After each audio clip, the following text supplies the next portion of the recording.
मुख्यमंत्री पुष्कर सिंह धामी ने विधानसभा कालाढोंगी के लिए 95 करोड़ 9 लाख की 36 योजनाओं का लोकार्पण एवं शिलान्यास किया। उन्होंने कहा कि इन योजनाओं के माध्यम से इस क्षेत्र के भविष्य की नींव रखी गई है। योजनाओं के पूर्ण होने पर क्षेत्र का स्वर्णिम विकास होगा। इन योजनाओं से क्षेत्र के 8012 परिवार पेयजल योजना से लाभान्वित होंगे। आज का दिन विधानसभा कालाढूंगी में विकास के एक नए युग का सूत्रपात में सहायक सिद्ध होगा। इन 36 योजनाओं में मोटर मार्ग निर्माण, पेयजल और सिंचाई की क्षमता के विकास जैसे जनहितकारी क्षेत्रों से जुड़ी हुई है।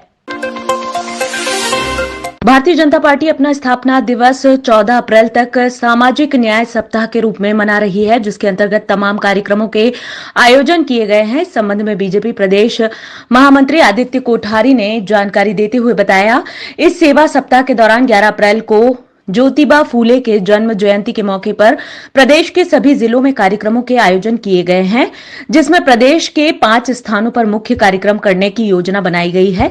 इसके साथ ही 14 अप्रैल संविधान निर्माता बाबा साहेब भीमराव अंबेडकर की जन्म जयंती के मौके पर प्रदेश के सभी जिले बंबा मंडल स्तर पर विचार गोष्ठी, बाबा साहेब की कृतित्व व व्यक्तित्व पर चर्चा के कार्यक्रम आयोजित किए गए हैं। इसके साथ ही छात्रावासों में सेवा के कार्य व अस्पतालों में फल वितरण के कार्यक्रम किए जाएंगे। 11 अप्रैल को महात्मा ज्योतिबा फूले जी की जन्म जयंती के कार्यक्रम है और सभी जिला मुख्यालयों पर हम ये कार्यक्रम कर रहे हैं। मुख्यतः 5 स्थानों पर रुद्रपुर, काशीपुर, हरिद्वार, रुड़की और देहरादून में बड़ी गोष्ठियों का आयोजन किया गया है। इसमें हमारे पार्टी के वरिष्ठ सांसद हैं, वो सभी इसमें मुख्य रूप से रहेंगे।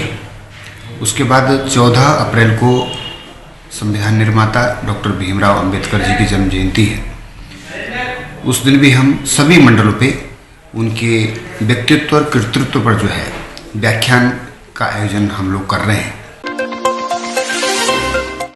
भारत तिब्बत सीमा पुलिस अकादमी में 6 माह के कठिन प्रशिक्षण प्राप्त करने के उपरांत 12 महिला चिकित्सा अधिकारी सहित कुल 55 सहायक सेनानी चिकित्सा अधिकारी बल की मुख्य धारा में शामिल हुए। इन चिकित्सा अधिकारियों को कठोर एवं लंबे प्रशिक्षण के दौरान युद्ध कौशल, शस्त्र चलाना, शारीरिक प्रशिक्षण, आसूचना, मानचित्र अध्ययन, सैन्य प्रशासन, कानून और मानवाधिकार जैसे सैन्य और पुलिस संबंधित विषयों का गहन प्रशिक्षण दिया गया। विशेष तौर पर इन प्रशिक्षणार्थियों को प्रथम बार क्रव मागा प्रशिक्षण पद्धति का प्रशिक्षण दिया गया है। इस प्रशिक्षण पद्धति से इजराइल आर्मी के विशेष कमांडो को प्रशिक्षित किया जाता है।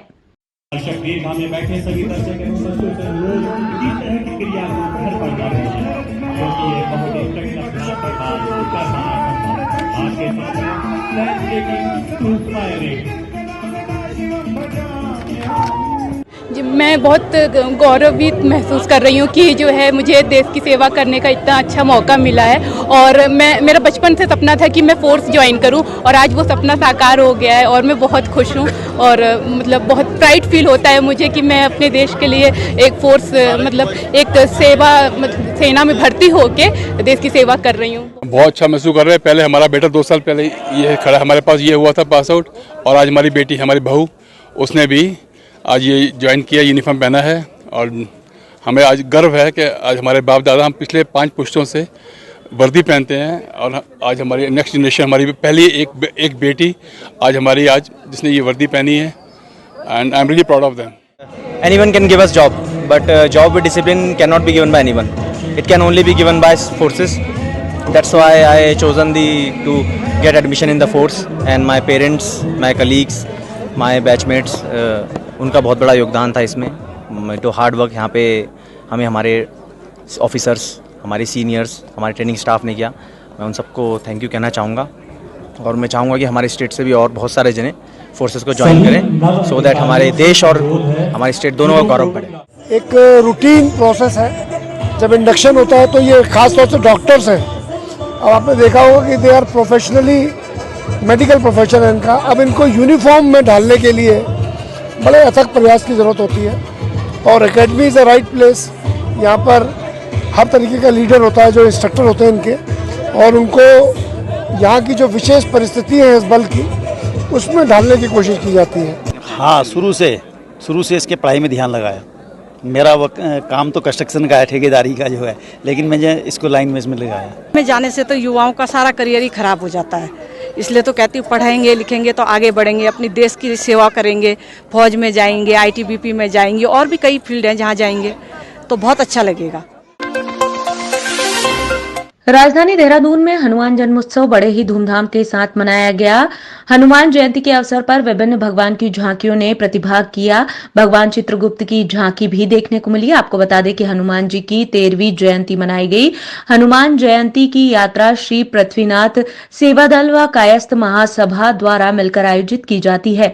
यह यात्रा देहरादून के सहारनपुर चौक पर स्थित शिवाजी धर्मशाला में झंडा बाजार धमावाला घंटाघर होते हुए गुजरती है।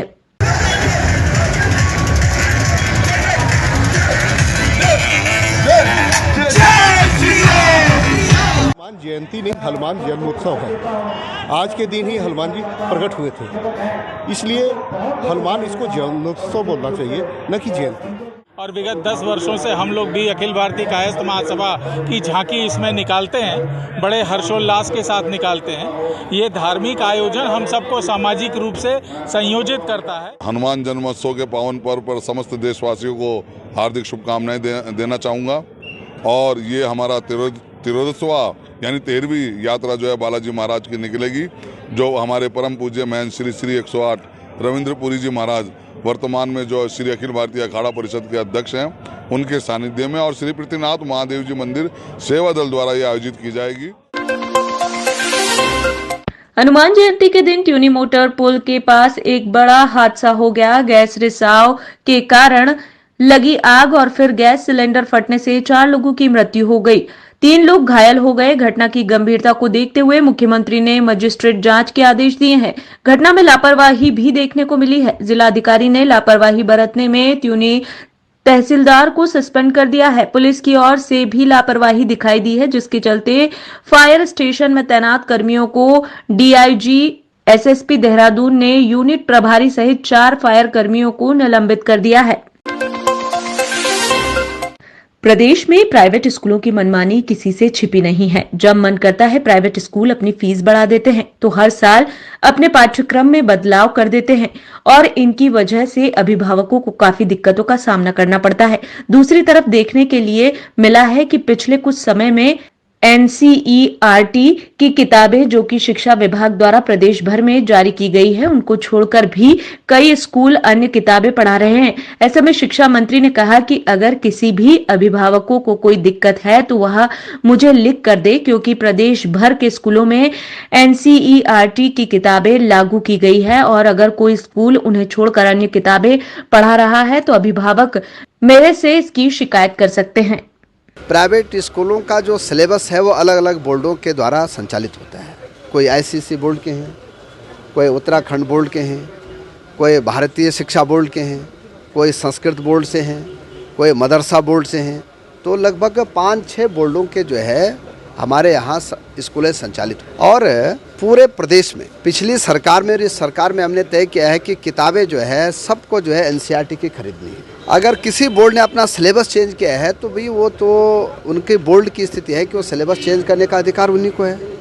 लेकिन हम ये चाहते हैं कि कोई भी अगर अभिभावक अगर शिकायत करता है या बच्चा शिकायत करता है तो उसके हम जरूर जो है इंक्वायरी भी कराते हैं। इसलिए मैंने कहा कि मैंने सारे सीओ को आदेश दिए हैं कि अगर कहीं अभिभावकों का अगर कोई दिक्कत है तो आप उस पर जो है कार्रवाई करें।